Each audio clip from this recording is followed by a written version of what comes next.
Hey, everybody. Welcome to my office.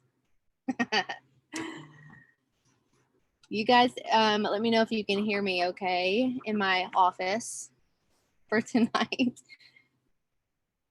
Hey, Annie, are you there? Oh, hey. Hi. Laughing, you're in your car, Lauren. I know. I know. This is my life. I'm so sorry. I love it. I think it's great. So Oaks is playing ball in Bardstown, which is about an hour from where I live. And then Ollie's playing ball and David's coaching those games in Lebanon where I live. And then one's at the grandma's, and it's just life. So anyways, thank you for being here. You know how much I love you, but I'm just so grateful. It is very mutual. This is really fun. And you and I do this anyway, so it's just glad that we get to have other friends joining us. I know, right? Yeah. So let's see. I think we should just go ahead and get the ball rolling, and I've recorded it, so I don't want to keep you guys hanging, but I know everyone here is so excited to meet you. It's like we're all going to be besties with Annie. So anyways, so you guys, I just want to quickly introduce, first of all, is the air in my car, is it making loud noises? It's not? Okay, cool. So anyways, I just want to quickly introduce Annie. For those of you all who don't know her, which you probably all obviously already know her, Stephanie says she loves your podcast. Yes. But anyhow, I wanted to just kind of give you guys a few nuggets about Annie. She is, drum roll please. Hold on, let me get my prop here. I got a prop. Thanks to you.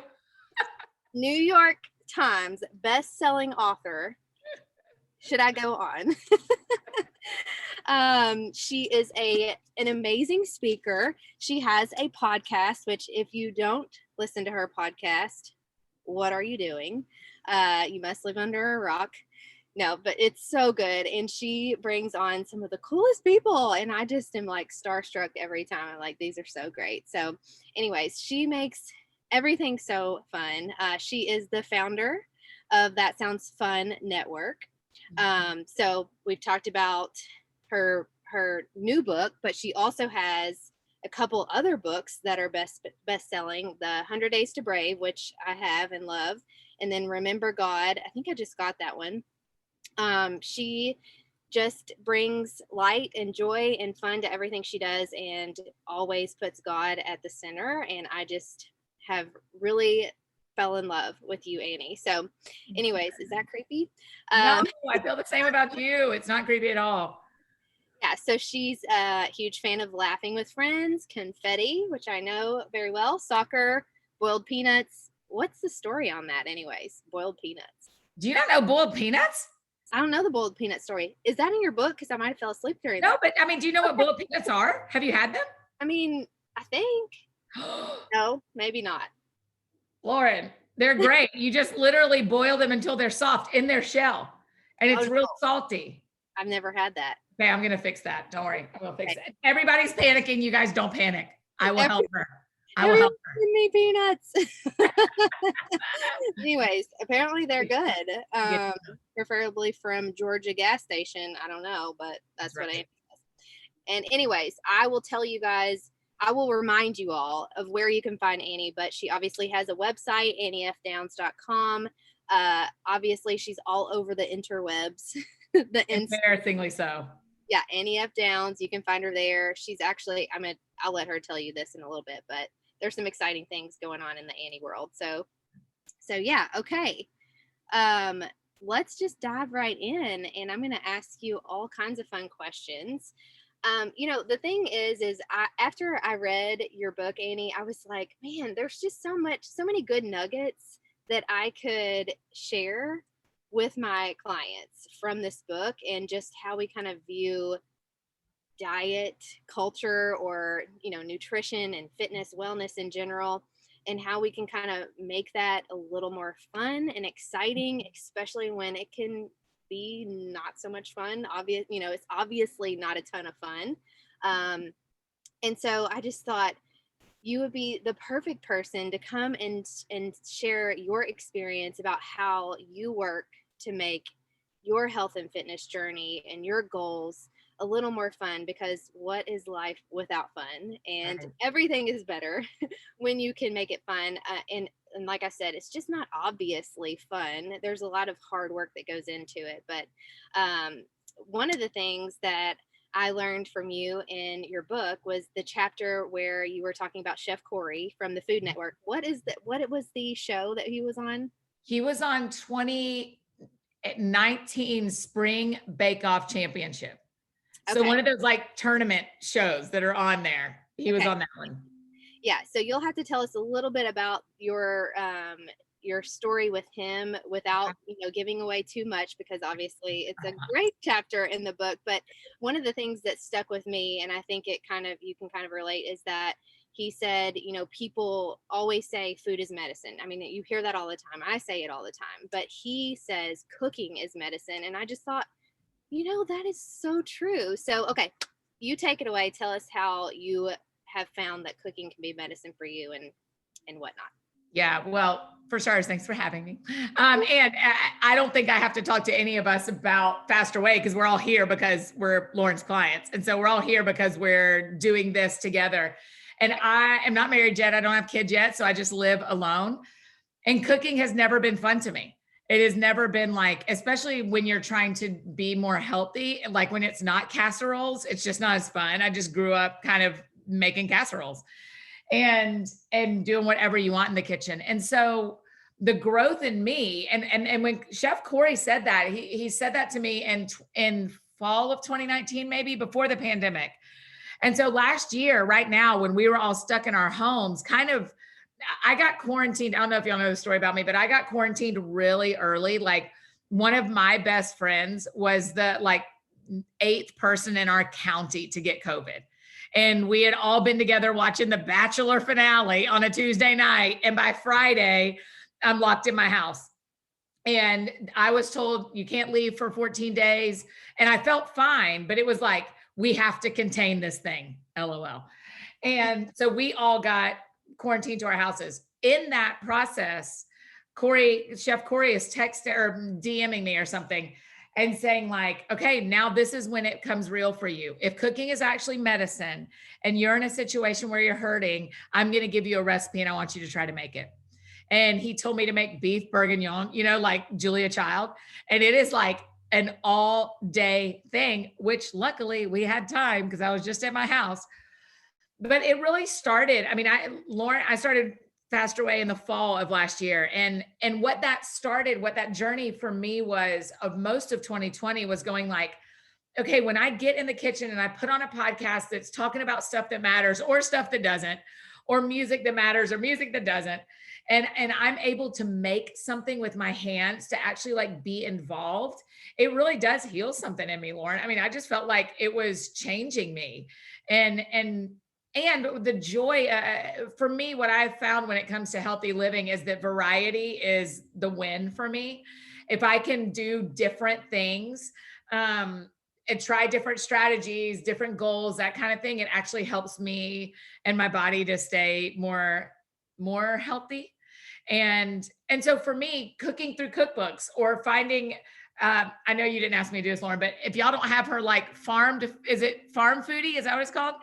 Fit Farm Foodie. I know it's kind of a tongue twister. Her cookbook. I mean, I use it all the time. I make the turkey, cranberry, sweet potato, all the salads, the energy bars, all that stuff. When I cook my way through cookbooks, the variety is really fun for me.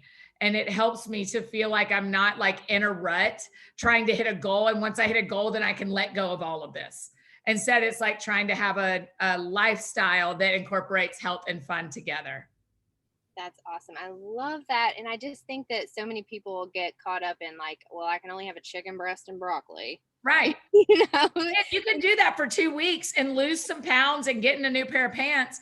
And then all of a sudden you can't do it anymore. And in my story, what that means is that I rubber band the other way, and right. That doesn't do anything for me. So finding a healthy medium has been the win.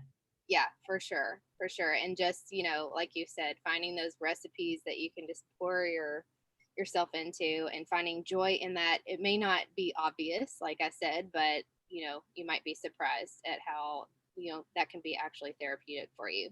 Mm-hmm. So we kind of touched on how eating healthy, it can be fun. Or do you have any other tips for us for how to make eating healthy feel good to you? I mean, this is probably sounds really simple and you say it a lot too, but I mean, multiple colors and having it look fun. And also being like Saturday treats are no joke to me. Like I am about that apple fritter on a Saturday morning. And so I think giving yourself permission to and you've done this for me so well, Lauren, where I'm like, I'm eating out 4 times this week. I don't know what to do. I have a meeting every night that's a dinner meeting. And just the freedom to like, we'll figure it out. We're going to be fine. This is a progress, not perfection kind of thing, genuinely makes it more fun for me. When I don't think of it like I have to get through this to get there, for me, there is no there. Where I am going, we've talked about this, Lauren and I have talked about this a lot. My current there is I want to be doing this for 365 days and then we'll sign up and do it again. Like if I have done this, I'm 40 and I have done this health journey long enough to know what doesn't work for me. And what doesn't work for me is setting a specific goal that it is a lot of pain to get there. Yep. The better thing for me is setting a goal that there is a lot of variety and opportunity and time to get there. And so that makes it way more fun for me, Lauren, when I'm cooking, is trying new recipes, making sure there's lots of colors, sharing it with people helps a lot. The only days that I'm really repetitive are Monday, Tuesday, because whatever I cook for Monday, I usually just eat it again on Tuesday. But other than that, the way to make it fun is to not require yourself to be unkind to yourself in any way. Amen. Like be fun, be kind to yourself, and it'll get better. Yeah, I think you just let yourself enjoy the process a little bit. Like instead of being so hard on yourself, I know, some of you here are just so hard on yourself. And I'm just like that, that's not sustainable and it's not going to get you to where you want to be. What you need to like just let loose a little bit and be kind to yourself, like you said, and give yourself grace, allow it to be an actual fun process. I mean, one of the things my friends and I here in Nashville say a lot is don't talk to yourself. Like my friend Kelly will say to me, don't say anything to yourself that you wouldn't say to me. Right? Because we are so much nicer to our friends than we are to ourselves. And so even in this, in how we eat and how we treat our bodies, don't put a requirement on yourself that you wouldn't kindly give anybody else. Like there are times where if I eat this today, then I won't eat tomorrow. Like that kind of stuff just is nothing you would ever do to someone that you love. And so if you want to have fun in this journey, be as kind to yourself as you are to everyone else. Yes, that's such great advice. Thank you. Well, let's talk about, okay, first of all, someone said, I can't believe I'm in a real life Zoom with Annie.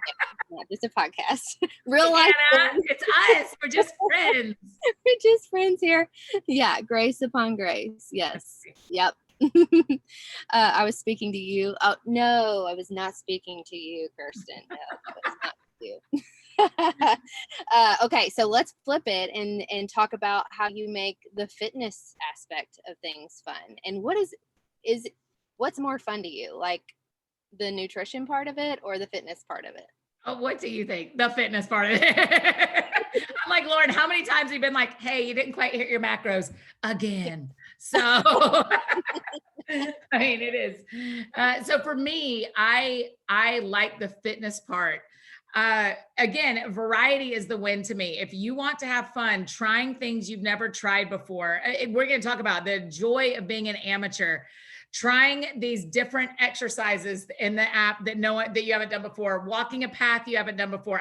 On Sunday afternoon, I said to myself, okay, we're going to go, I live kind of on a main road, but there's lots of beautiful neighborhoods on the other side of the road. I literally live on the wrong side of the tracks. The pretty neighborhoods are on the other side of like a 4-lane. And so Sunday, I said, okay, I'm going to go down a road I've never been down on the other side of the street. And that isn't a huge change. It's not like monumental, but I just need that much variety to make me keep going. And to go, and it's one of the things I love about our like monthly challenges and all that kind of stuff, because it's like, oh, here's something brand new. Okay, great. Here's something else brand new. And so we have to kind of give ourselves permission. Like, you don't just have to do exercises and physical activity that you are good at. Sometimes what will keep you going is doing things that you are not good at, that you're trying, and not in like a, okay, I did 5 of these today, but I could only do 5. Next time I'll do 10. I'm like, no, do 5. And if 5's the most you can do something totally different next time. Like, you don't even have to do all that for yourself. Just allow yourself to try things you don't know how to do. And I think it ends up being way more fun. Right. And that's hitboxing for me, because I feel like a total idiot doing hitboxing. Really? And so that is not, I tend to shy away from that exercise because I'm not good at it. And I feel like an idiot. But I've been pushing myself to do it anyways, because I do think that it's sometimes the things that you don't want to do are what you need to do the most. And like you said, sometimes or I don't know if you just said this, but even the things that you feel like you may not be good at, you might end up really loving. And so, just trying. That's the real trick. If you hate a kind of exercise, don't do it. Like, just don't do it. You won't keep doing it. You won't love it, but you can't know until you try it a few times. Sure. I have a friend who says when you're meeting with a counselor, if you're getting a new therapist, you need to go 3 times. That's when you can really tell whether it's a good fit or not. And so I kind of loop that into every part of my life, of like 3 times is the charm. So I'll try an exercise 3 times. I'll try a food 3 times. I'll try a book 3 times that I think is kind of boring and I get into it. After 3 times of hitboxing, if you actually hate it, let's find something else. Don't live in that. But if it's hard and it's like challenging you and you laugh at yourself, keep going. Who cares? Yeah, exactly. Okay, so you brought up the topic of being an amateur, and I know I talk about this all the time because it's just like, I just feel like it's so relative to what I do and what I teach, and the method I want to teach to my clients about learning a new lifestyle. And that is that it's okay to be an amateur. So in your book, you talk about the joys of being an amateur, and I want you to kind of talk about what that means, because the definition is not exactly what the meaning that we've put behind the word. And I want you to tell me, or us, how you've kind of applied that to your health and wellness journey. Yeah. So one of the things I discovered my podcast is also called That Sounds Fun. And so I've been talking about fun since 2014. And at the end of every episode, we ask people, because the show is called That Sounds Fun, tell me what sounds fun to you. And over, I had these experiences of people giving me answers like, well, I'm not very good at this, or I've never done this, but I've always wanted to try, fill in the blank. And so I started going, what is it about fun and being new at something and being an amateur? Because the way we use the word amateurs, we're very much like, oh, amateur hour, I got on the wrong escalator at Disney World, or amateur hour, I dropped the kettlebell on my foot, whatever, which is terrible. But the better way to think about being an amateur, and the actual definition is far more about trying new things that you find enjoyable, but you don't want to be professional at. And so literally the only thing that we should be professional at is our job. You are not a professional in your marriage. You aren't professional as a parent. You aren't a professional in your health and wellness journey, except for Lauren. You aren't a professional at taking care of your car. Like, none of that is what we are asked to be professional at. And the freedom of that, Lauren, for me, is going like, man, tomorrow when I do my workout and when I do my macros, I don't have to be a pro. I don't have to get it all right. I have never done tomorrow before, ever. I've never done tomorrow before. I have no idea what tomorrow, that exact Wednesday, holds in its fullness. And so just the freedom and so in my health and wellness journey, the shift in me that keeps me here and keeps me focused is going like, hey, no one's asking you to be the best. No Right. one's asking you, no, you're not getting paid for doing this. This is about you, yourself. This is your life. You do not have to be a pro at this. In fact, it is really fun that you're getting to try exercises and try recipes and step into parts of a health and wellness journey that you've never done before. And Yes. those kind of things are what motivate me to keep going. The like freedom that of course I'm going to mess up. I've never done this before.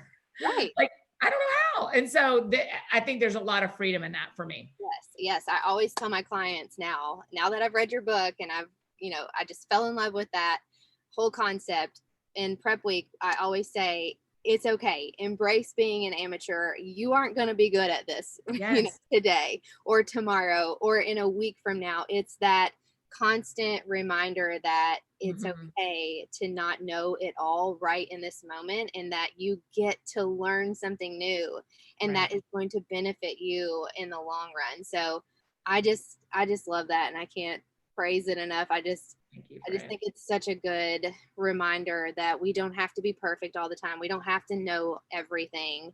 And I can say, just by coaching you, that you didn't know anything about how we track macros and the amount of food that you should be eating to fuel your body. And it was definitely a learning curve for you, but I remember you saying so many times, this is fun. I'm enjoying this. And so I think that that's why you've been able to keep going, and you've gotten so good at it. I mean, nailing those low carb days. I can do a low carb day, man. I'll tell you what, I know how to do that now. Give me some boiled eggs. I got it.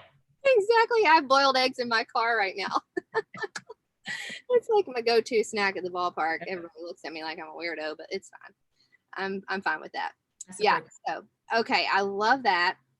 Tell me, let's talk a little bit about maybe some times in the past that you felt like you've started something, or it may not even be like health journey, wellness related, but something that you've started and didn't keep up with. And why do you think that is? And how has your experience with the faster way been a little bit different than what you've experienced in the past, and things that you haven't?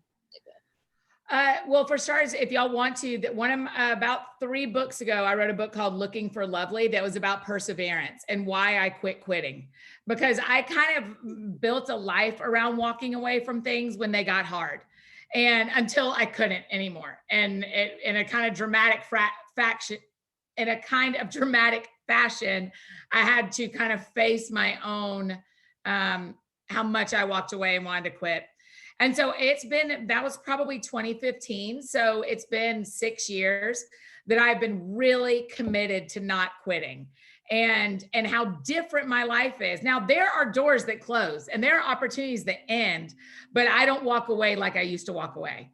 And so one of the things, Lauren, about my health and wellness journey is my friend John Acuff just had a book come out called Soundtracks, about the things that you hear in the soundtracks that are going in your mind. And one of my old soundtracks was, if you miss a couple of days of exercising, you've fallen off a wagon of some sort. I was on some sort of wagon, and now I have fallen off said wagon, and it has kept going to the Oregon Trail, and I am here. And so instead, what is really true about me is, and my personality type is, I can do one kind of exercise for a while, and then I actually just get really bored with it. And I have the choice to either go, oh, I'm going to quit, or let's find something new. Let's try something different. And so for me, it has been that once I changed that soundtrack, it meant like, hey, going and hiking 3 times a week, you not doing that anymore doesn't mean you quit, because now you're doing this. Or running in the summer. Well, when the winter comes, instead of saying to yourself, man, I can't believe you can't get out there and run in the winter, you're such a quitter. It's like, no, look what you're doing inside that you weren't doing when you were outside.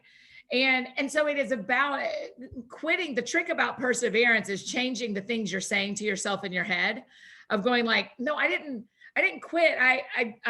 There's a real difference between quitting and stopping and quitting and stopping and resting. Because also we should be resting, which is one of the things I love about what you teach and what Faster Way teaches, Lauren, is like, we don't go hard 7 days a week. Resting is a real part of this, and active recovery is a real part of this. And so what's changed for me with the last, I don't know, 6 months of Faster Way, I guess, Mhm. is that I haven't ever gotten bored. I feel like the exercises and the workouts are variety enough for me that I feel like that combined with what else I do in my life, I haven't gotten bored and I have never wanted to quit. I have not been focused every day, but I've never wanted to quit. And Right. part of that is I'm getting ready to go on tour and I need the workouts with me on the road. So I'm like, well, I can't quit now. I, Exactly.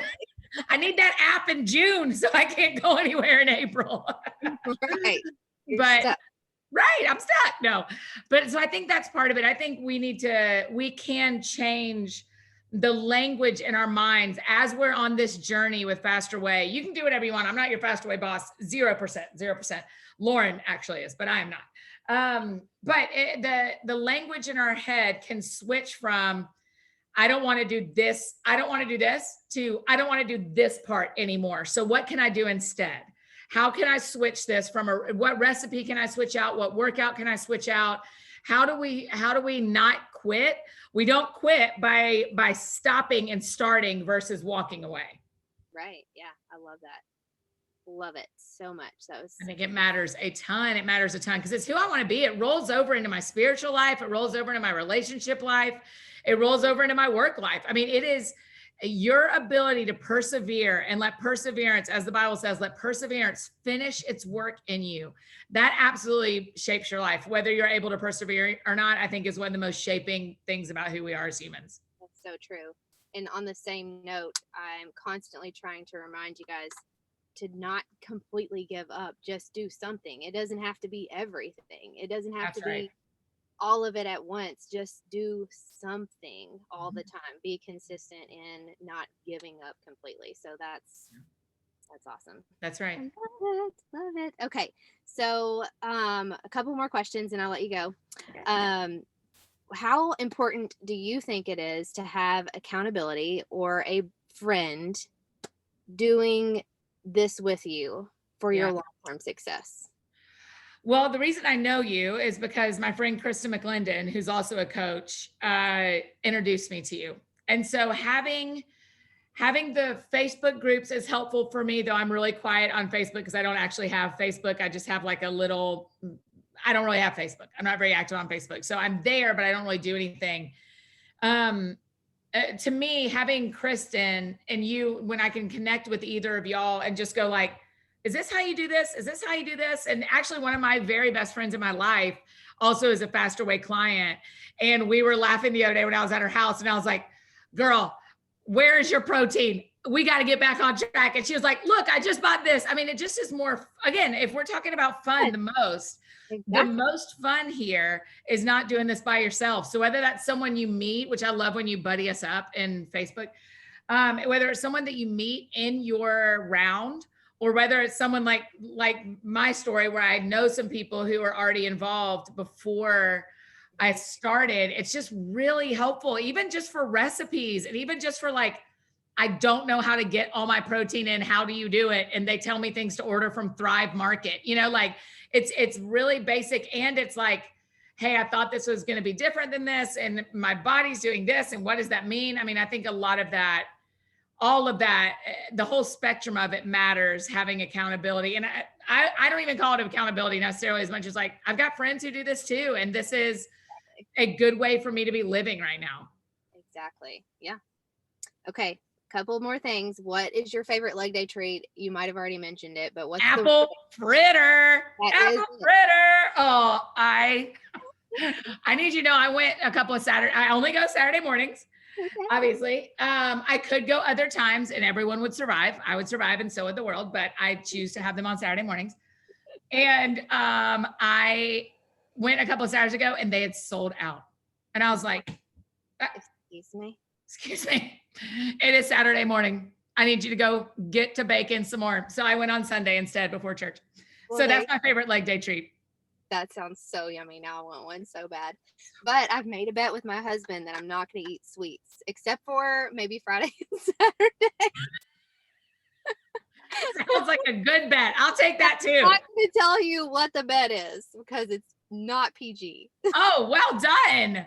How long does the bet go? How long is this on? Oh, I don't think we established that. I need to put a timeline Sounds on. like he's in the driver's seat on this bet, Lauren. I feel like you need to get some agency for yourself, ma'am. Oh my gosh, I'm so embarrassed. Okay. So All right. proud of you. Last question, very last question, or wait, maybe two more. What sound, since you ask everybody this question, drum roll, please. What Annie Downs what sounds good to you? What sounds fun to you? What sounds fun to me? Thank you for asking. What sounds fun to me right now? I live in Nashville and the weather is like perfect. You know, you're not very far away. We have very similar weather. And there is a thing that happens when we're not in pandemic times called a full moon pickin' party. Do you know what this is? I think you've told me about it before. Yeah, it's awesome. It's like all these musicians bring their instruments out to a field where the steeplechase horse races are. And you go out to that field and they just group up and they pick. They just like play together. They don't plan ahead of time.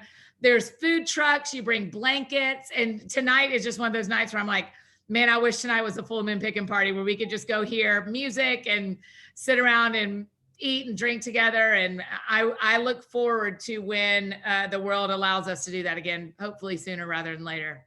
That sounds so fun. I want to come. Yeah, come down. Okay.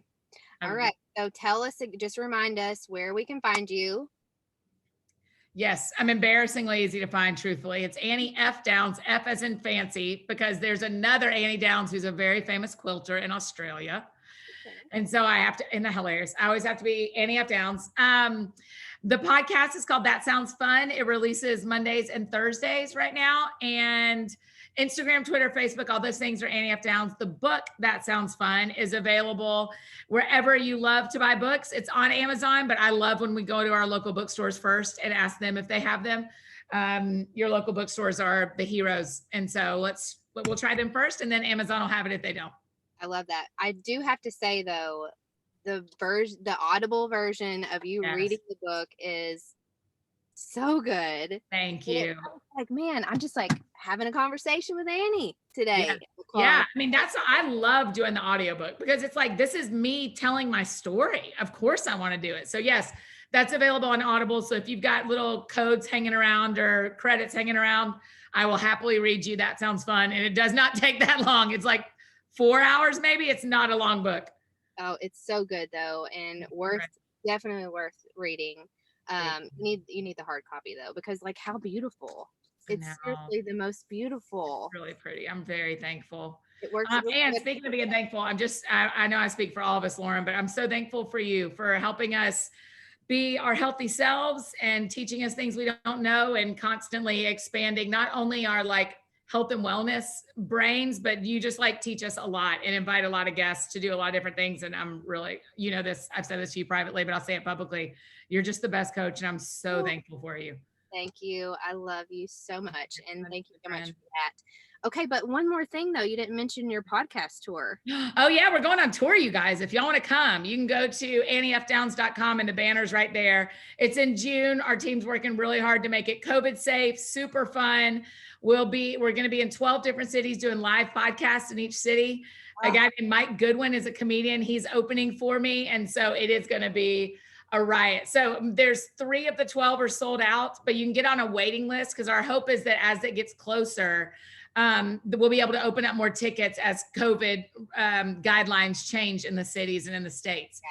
So if you're in one of the cities that's sold out, just get on the waiting list. We'll let you know as soon as more tickets open up. But if you're in one that's not sold out, get your ticket now. Yay, awesome. Is Nashville already sold out? Yeah, but you know a person. So if you want to come down, we can probably make that happen. Okay, thanks. Okay, everybody is saying thank you so much for talking to us. This was amazing. I loved it. Everyone loves you. Duh, obviously. They all love you too, so clearly. You guys are the best. Thank you all for being here. Thank you, Annie F. Downs. Thank you, Lauren. I think the world of you. Thank you so much. Bye, friends. I will talk to you all later. See ya.